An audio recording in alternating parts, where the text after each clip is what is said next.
So the reading is from Mark 8, verses 27 to 38. His declaration about obedience. These men all his disciples to the villages of Caesarea Philippi, and on his way he asked his disciples, "Who do people say that I am?"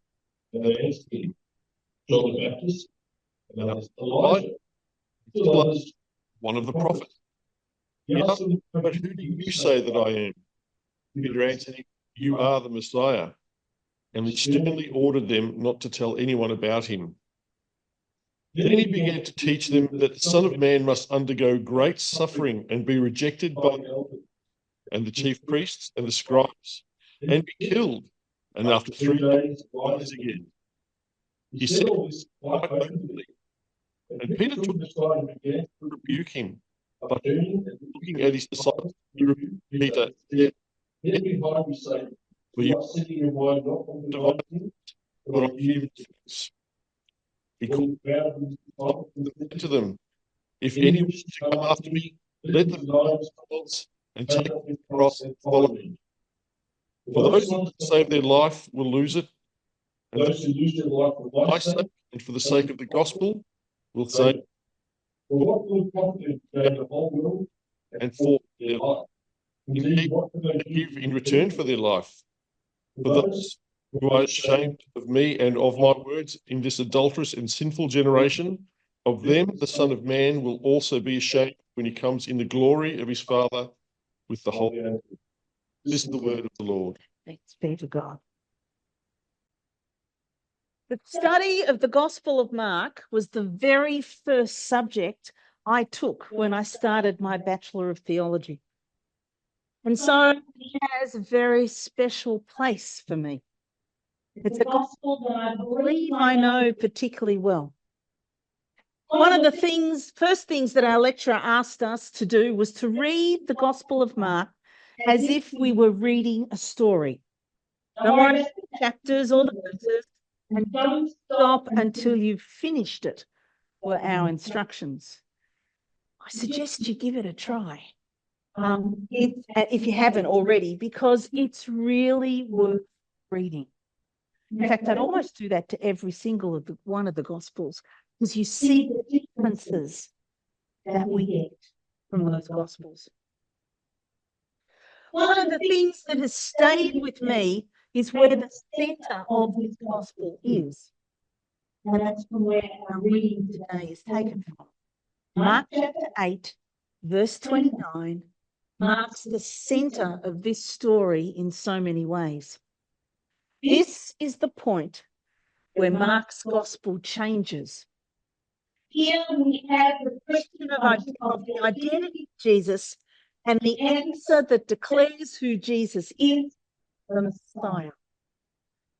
After this declaration, Jesus begins to talk about his death, and he turns towards Jerusalem, the march towards Good Friday, and Easter Sunday has begun.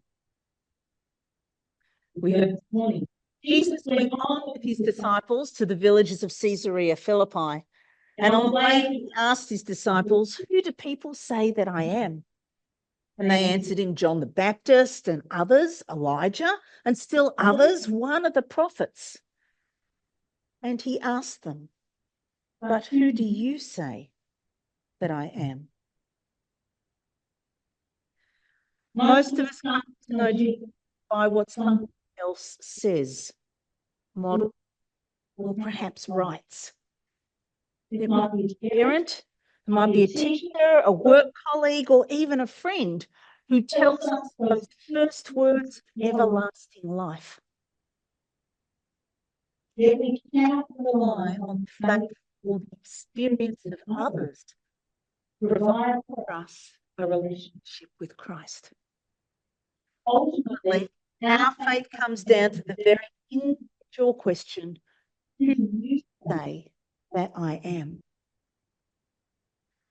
As Jesus prepared his disciples for this ultimate question, he asked them a preparatory question, something to get them to do, start them thinking, and it was based on the experience of others.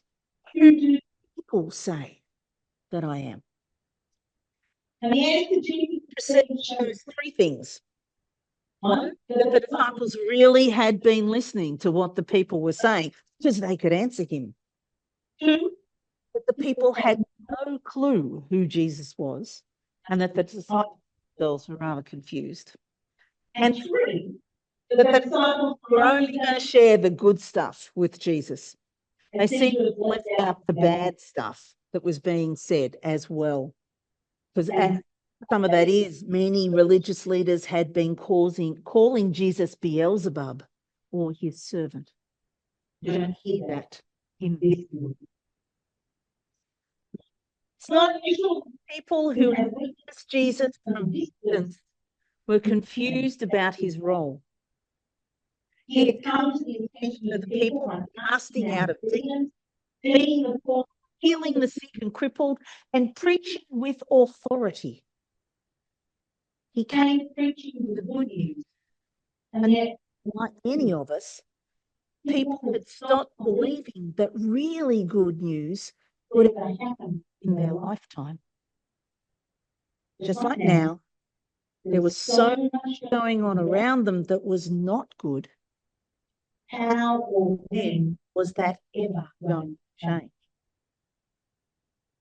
So instead of daring to call him Messiah, and the Messiah means the promised and expected deliverer of the Jewish people, they thought that he might be a prophet. It's foretold in the writings of Moses in Deuteronomy. Or he might be the great Elijah returned to earth. Or because of his incredible preaching that Jesus must be John the Baptist, returned from the dead and restored to health. In fact, they could believe just about anything except that Jesus believed the Messiah.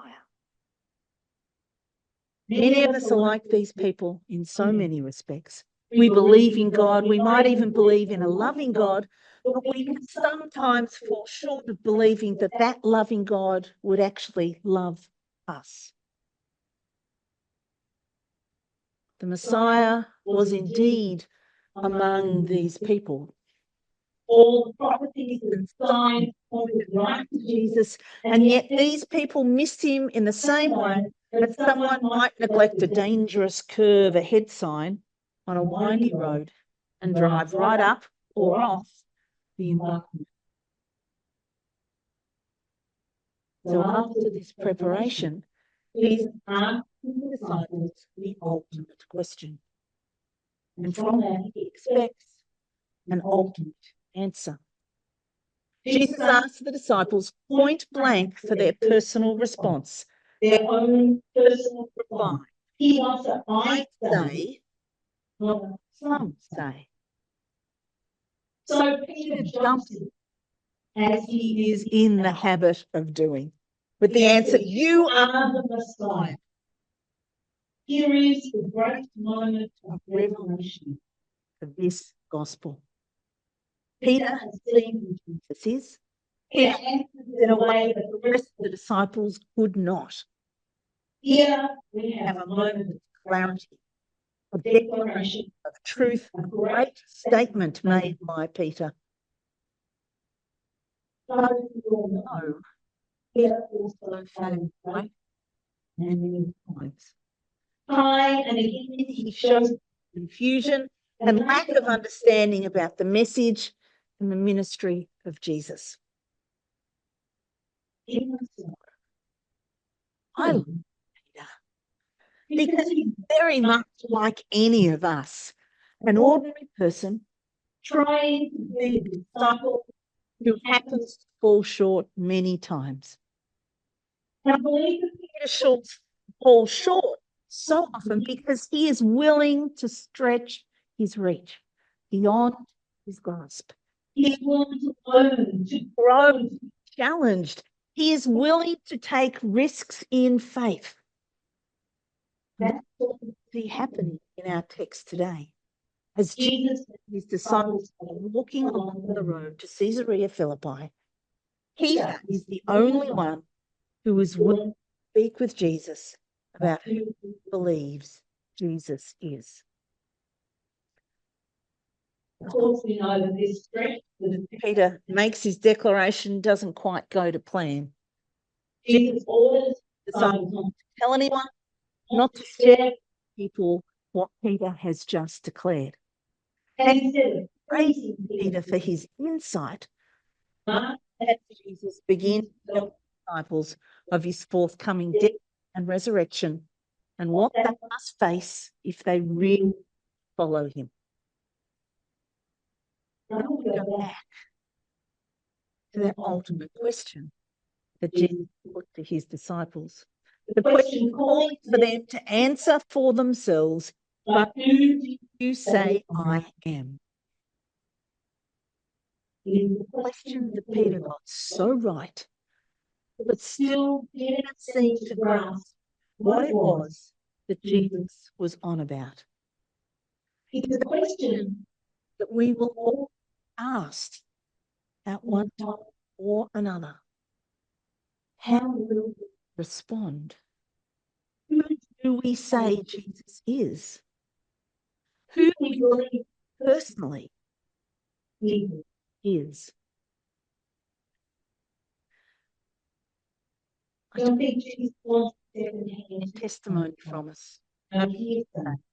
He doesn't want quotes from books and the words of others, the beliefs of our parents, or the fact that we attend church or hang around people who act Christian. None of that makes a difference because Jesus is nothing less than our personal response to his question. Who do you say that I am? No question will be as important to us as this one. Each of us must weigh the question personally and decide for itself what we believe. Each of us must decide if it's humble pastor who lived from 33 and yet turned the world upside down is indeed Son of God.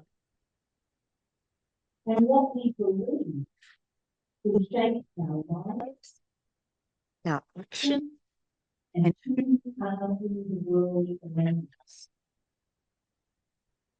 But who do you say that I am? The answer to this question and our living out that answer will draw others to Christ. It will draw others to the community here, and it will draw others to answer that question for themselves. This is what being the community of Christ is all about. This is the challenge for us personally, and it is the challenge for the church today. Who do you say, or who do you say that I am?